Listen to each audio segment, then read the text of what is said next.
ಗುರುದೇವ್, ಧನುರ್ರಾಶಿಯವರಿಗೆ ಅಷ್ಟಮ ಸ್ಥಾನದಲ್ಲಿ ಗುರುವಿನ ಪ್ರವೇಶ ಆಗ್ತಾ ಇರುವಂತದ್ದು ಬಹಳ ವಿಶೇಷವಾಗಿರ್ತಕ್ಕಂತಹ ಬದಲಾವಣೆ. ಅಷ್ಟಮದಲ್ಲಿ ಕಷ್ಟ ಅಂತ ಹೇಳ್ತಾರೆ, ಬಟ್ ಯಾವ ಕಷ್ಟನೂ ಇಲ್ಲ, ಉಚ್ಚ ಸ್ಥಾನದಲ್ಲಿ ಇರ್ತಾನೆ. ಹಾಗೂ ಬಹಳ ವಿಶೇಷವಾಗಿರ್ತಕ್ಕಂಥದ್ದು ಏನಪ್ಪಾ ಅಂತಂದ್ರೆ, ನಿಮ್ಮ ರಾಶಿ ಅಧಿಪತಿ ಕೂಡ ಗುರು ಆಗಿರೋದ್ರಿಂದ ಯಾವುದೇ ವಿಚಾರಕ್ಕೂ ಹೆದರುವಂತ ಅವಶ್ಯಕತೆ ಇಲ್ಲ. ವಿಶೇಷವಾದ ಭಾಗ್ಯ ಉದಯ ನಿಮ್ಮಲ್ಲಿ ಆಗ್ತಾ ಇದೆ. ಇದರ ಕುರಿತಾಗಿ ಪೂರ್ಣ ಮಾಹಿತಿಯನ್ನು ತಿಳಿಸ್ಕೊಡ್ತಾ ಇದ್ದೇನೆ. ಮೊದಲನೇ ಸಾರಿ ಚಾನಲ್ಗೆ ಬಂದಿರುವಂತವರು, ಸಬ್ಸ್ಕ್ರೈಬ್ ಮಾಡದೆ ವಿಡಿಯೋವನ್ನ ನೋಡ್ತಾ ಇರುವ ಧನುರಾಶಿಯ ಪ್ರತಿಯೊಬ್ಬರು ಕೂಡ ಒಂದು ವಿಡಿಯೋಗೆ ಸಬ್ಸ್ಕ್ರೈಬ್ ಮಾಡ್ಕೊಳ್ಳಿ, ಪಕ್ಕದಲ್ಲಿರುವ ಬೆಲ್ ಐಕಾನ್ ಕೂಡ ಕ್ಲಿಕ್ ಮಾಡ್ಕೊಳ್ಳೋದ್ರಿಂದಾಗಿ ಧನುಸ್ಸು ರಾಶಿ ಕುರಿತಾಗಿರ್ತಕ್ಕಂತಹ ವಿಶೇಷ ಮಾಹಿತಿ ತಪ್ಪದೆ ನಿಮ್ಮಲ್ಲಿಗೆ ಬಂದು ತಲುಪುತ್ತೆ.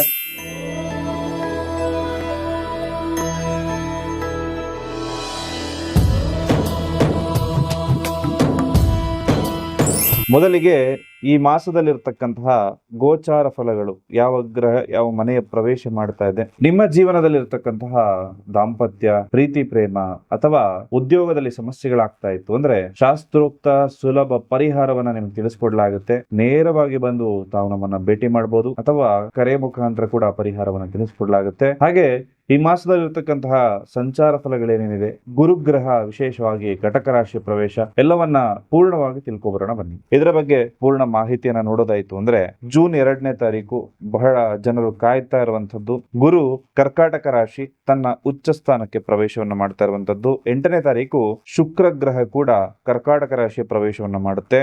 15ನೇ ತಾರೀಕು ಸೂರ್ಯಗ್ರಹ ಮಿಥುನ ರಾಶಿಯ ಪ್ರವೇಶವನ್ನ ಮಾಡುವಂತದ್ದು. 21ಕ್ಕೆ ಕುಜಗ್ರಹ ವೃಷಭ ರಾಶಿಯ ಪ್ರವೇಶವನ್ನ ಮಾಡುವಂತದ್ದು.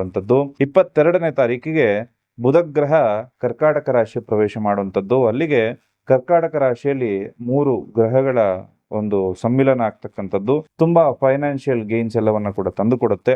ಅದೇ 29ನೇ ತಾರೀಕು ಮತ್ತೆ ಬುಧ ರೆಟ್ರೋಗ್ರೇಡ್ ಆಗಿ ಮಿಥುನ ರಾಶಿಯ ಹಿಂತಿರುಗಿ ಬರ್ತಕ್ಕಂಥದ್ದಿರುತ್ತೆ. ಹಾಗೆ ಈ ಒಂದು 3 ಗ್ರಹಗಳು ಕೂಡ ಒಂದೇ ಮನೆಯಲ್ಲಿ ಸೇರ್ತಕ್ಕಂಥದ್ದು. ಅದು ಬುಧ, ಗುರು, ಶುಕ್ರ. ಇದು ಫೈನಾನ್ಷಿಯಲ್ ಸಮಸ್ಯೆಗಳಿಗೆ ಎಲ್ಲದಕ್ಕೂ ಕೂಡ ಉತ್ತಮ ಪರಿಹಾರ ಅಂತ ಹೇಳುವಂತದ್ದಾಗ್ಬೋದು, ಅಥವಾ ಯೋಗಗಳು, ಪ್ರತಿಯೊಂದು ರಾಶಿಗೂ ಕೂಡ ಯೋಗವನ್ನ ಇದು ಕ್ರಿಯೇಟ್ ಮಾಡುತ್ತೆ. ನಮಗೆ ಹಣಕಾಸಿನ ಸಮಸ್ಯೆ ತುಂಬಾ ಇದೆ, ತುಂಬಾ ದುಡ್ಡಿನ ಸಮಸ್ಯೆಗಳಿದೆ ಅಂತ ಹೇಳಿ ಬಹಳಷ್ಟು ಜನ ಫೋನ್ ಮಾಡಿ ಪ್ರಶ್ನೆಗಳನ್ನ ಕೇಳ್ತಾ ಇರ್ತಾರೆ. ಹಾಗೆ ಎಷ್ಟೇ ದುಡಿದ್ರೂ ಕೂಡ ಕೈಯಲ್ಲಿ ದುಡ್ಡು ನಿಲ್ತಾ ಇಲ್ಲ, ಬರಬೇಕಾಗಿರುವಂತಹ ದುಡ್ಡು ಸರಿಯಾದ ಸಮಯಕ್ಕೆ ನಮಗೆ ಬಂದು ತಲುಪ್ತಾ ಇಲ್ಲ, ಸಾಲ ಬಾಧೆಯಿಂದ ನಮಗೆ ಹೊರಬರೋದಕ್ಕಾಗ್ತಾ ಇಲ್ಲ. ಈ ರೀತಿ ಅನೇಕ ಹಣಕಾಸಿನ ಸಮಸ್ಯೆಗಳನ್ನ ಎದುರಿಸ್ತಾ ಇರುವಂತಹ ಬಹಳಷ್ಟು ಜನರು ಇರ್ತಾರೆ. ನಿಮ್ಮೆಲ್ರಿಗೂ ಕೂಡ ವಿಶೇಷವಾಗಿ ಸುಲಭವಾಗಿರತಕ್ಕಂತಹ ಪರಿಹಾರವೊಂದನ್ನು ತಿಳಿಸ್ಕೊಡ್ತಾ ಇದ್ದೇನೆ. ಸುಮಾರು ಒಂದು 3 ತಿಂಗಳ ಹಿಂದೆ ಇರಬಹುದು, ಮಂಜುನಾಥ್ ಅಂತ ಹೇಳಿ ವಿದ್ಯಾರಣ್ಯಪುರದಿಂದ ನಮ್ಮನ್ನ ಕಾಂಟ್ಯಾಕ್ಟ್ ಮಾಡಿರ್ತಾರೆ ಫೋನ್ ಮುಖಾಂತರದಲ್ಲಿ.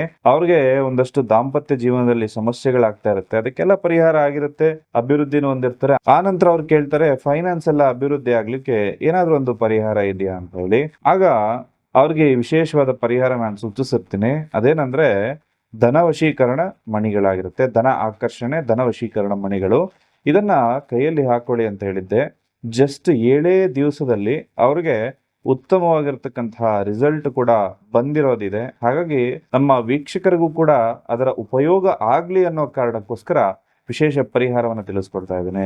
ಈ ಮಣಿಗಳನ್ನು ಬೇಕಾದವರು ತರಿಸಿ ಅದರ ಉಪಯೋಗವನ್ನ ಮಾಡ್ಕೊಳ್ಬಹುದು. ನಿಮ್ಮ ರಾಶ್ಯಾಧಿಪತಿ ಗುರುಗ್ರಹವು ಅಷ್ಟಮ ಸ್ಥಾನ 8ನೇ ಮನೆಯಲ್ಲಿ ಸಂಚರಿಸ್ತಾ ಇದ್ದಾನೆ. ಇದು ಗುರುಗ್ರಹ ಉಚ್ಚ ಸ್ಥಾನ ಆಗಿರುವಂತದ್ದು ವ್ಯಕ್ತಿತ್ವ ಮತ್ತು ಆರೋಗ್ಯದ ಮೇಲೆ ಕೆಲವೊಂದು ಸವಾಲುಗಳನ್ನು ತಂದುಕೊಡುತ್ತೆ. 4ನೇ ಮನೆಯಲ್ಲಿ ಅರ್ಧಾಷ್ಟಮ ಶನಿಯ ಪ್ರಭಾವ ಇರೋದ್ರಿಂದ ಗುರುವಿನ ದೃಷ್ಟಿ ಶನಿಯ ಕೆಟ್ಟ ಪ್ರಭಾವವನ್ನ ಸ್ವಲ್ಪ ಮಟ್ಟಿಗೆ ಕಮ್ಮಿ ಮಾಡುತ್ತೆ. ಇನ್ನು ಜೂನ್ ತಿಂಗಳಲ್ಲಿ ಅಜೀರ್ಣ, ಗ್ಯಾಸ್ಟ್ರಿಕ್ ಅಥವಾ ಲಿವರ್ಗೆ ಸಂಬಂಧಪಟ್ಟಂತಹ ಸಮಸ್ಯೆಗಳಾಗಬಹುದು, ಅಥವಾ ಒಣಕೆಮ್ಮು ಕೂಡ ಕಾಣಿಸ್ಕೋಬಹುದು. ಇಲ್ಲದೆ ಒಂದು ರೀತಿಯ ಆತಂಕ, ಭಯ, ಕಿರಿಕಿರಿ ಆಗುವಂತಹ ಸಂದರ್ಭ ಕೂಡ ಬರುತ್ತೆ. ಹಾಗೂ ನಿಮ್ಮ ಶಕ್ತಿ ಯಾರಿಗೂ ಕೂಡ ಅರ್ಥ ಆಗ್ತಾ ಇರೋದಿಲ್ಲ ಅಂತ ನೀವು ಯೋಚನೆ ಮಾಡ್ತಾ ಇರ್ತೀರಿ, ಬಟ್ ನಿಮ್ ಶಕ್ತಿ ಏನಿದೆ ಅದು ನಿಮಗೆ ಖಂಡಿತವಾಗ್ಲೂ ಗೊತ್ತಿದೆ. ವೃತ್ತಿ ಮತ್ತು ಆರ್ಥಿಕತೆ, ಫೈನಾನ್ಸ್ ಹೇಗಿರುತ್ತಪ್ಪ ಅಂತಂದ್ರೆ ಹಠಾತ್ ಧನ ಲಾಭ ಆಗುವಂತದ್ದು, ಹಿಂದೆ ಮಾಡಿದ ಹೂಡಿಕೆಗಳು, ಪಿತ್ರಾರ್ಜಿತ ಆಸ್ತಿ, PF ಅಥವಾ ಇನ್ಶೂರೆನ್ಸ್ ಎಲ್ಲವೂ ಕೂಡ ಮೆಚೂರ್ಡ್ ಆಗಿ ನಿಮಗೆ ಕೈಗೆ ಹಣ ಬಂದು ಸೇರುವಂತದ್ದು. ಇನ್ನು ಟೆಕ್ನಿಕಲ್ ಫೀಲ್ಡ್ ಅಲ್ಲಿ ಕೆಲಸ ಮಾಡ್ತಾ ಇರುವಂತರು, ಸಂಶೋಧಕರು ಅಥವಾ ರಹಸ್ಯ ಜ್ಞಾನವನ್ನ ಕಲಿತಾ ಇರುವಂತವರಿಗೆ ಖಂಡಿತವಾಗ್ಲೂ ಇದು ಶುಭ ಸಂದರ್ಭ ಆಗಿರುತ್ತೆ. ಇನ್ನು ಆಫೀಸ್ ಅಲ್ಲಿ ಪಾಲಿಟಿಕ್ಸ್ ಗೆ ಸಿಕ್ಕಾಕೊಂಡು ತೊಂದರೆಗಳಾಗ್ತಾ ಇತ್ತು ಅಂದ್ರೆ ನಿಮ್ಮ ಕೆಲಸದಲ್ಲಿ ನೀವು ಸ್ವಲ್ಪ ಹೆಚ್ಚು ಆಕ್ಟಿವ್ ಆಗುವಂತ ಸಂದರ್ಭ ಆಗಿರುತ್ತೆ. ಇನ್ನ ಕಾಂಪಿಟೇಟಿವ್ ಎಕ್ಸಾಮ್ ಬರೆಯುವಂತವರಿಗೆ ರವಿ ಮತ್ತು ಕುಜನ ಬೆಂಬಲ ಇರೋದ್ರಿಂದ ಒಳ್ಳೆಯ ಫಲಿತಾಂಶ ಸಿಗುತ್ತೆ. ವಿದ್ಯಾರ್ಥಿಗಳಿಗೆ ಏಕಾಗ್ರತೆ ಹೆಚ್ಚಾಗುತ್ತೆ, ಜ್ಞಾನಾರ್ಜನೆಯಲ್ಲಿ ಆಸಕ್ತಿ ಕೂಡ ಹೆಚ್ಚಾಗುತ್ತೆ. ಇನ್ನ ತಾಯಿಯ ಆರೋಗ್ಯದಲ್ಲಿ ವ್ಯತ್ಯಾಸ ಆಗುವಂತ ಸಂದರ್ಭ ಬರುತ್ತೆ. ಮನೆಗೆ ಅಥವಾ ಒಂದಷ್ಟು ಮನೆಯ ರಿಪೇರಿಗೆ ಖರ್ಚಾಗುವಂತಹ ಸಂಭವಗಳು ಕೂಡ ಬರುತ್ತೆ. ಹಾಗೂ ಸಂಬಂಧಗಳು ತುಂಬಾ ಚೆನ್ನಾಗಿರುತ್ತೆ. ನಿಮ್ ಜೊತೆ ಪ್ರೇಮಿ ಪ್ರೇಮಿಗಳು ಅಥವಾ ಒಂದು ದಾಂಪತ್ಯ ಜೀವನದಲ್ಲಿ ಇರುವಂತವರಿಗೆ ಸಣ್ಣ ಪುಟ್ಟ ಈಗೋಯಿಸ್ಟಿಕ್ ಸಮಸ್ಯೆಗಳು ಬರುವುದು, ದೂರವಾಗುವಂತಹ ಸಂದರ್ಭಗಳು ಕೂಡ ಬರುತ್ತೆ. ಇನ್ನು ವಿಪರೀತ ರಾಜಯೋಗ ಅಂದಾಗ ಶುಕ್ರ ಮತ್ತು ಗುರು ಒಂದೇ ಮನೆಗೆ ಬರ್ತಾ ಇರುವಂತದ್ದು ರಾಜಯೋಗವನ್ನ ಕ್ರಿಯೇಟ್ ಮಾಡುತ್ತೆ.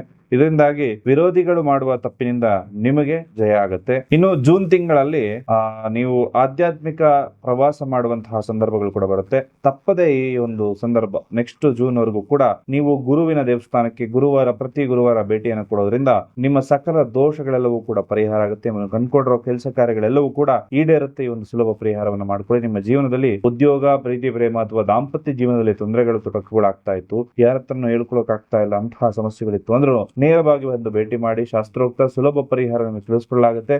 ಎಲ್ರಿಗೂ ಶುಭವಾಗ್ಲಿ. ನಮಸ್ಕಾರ.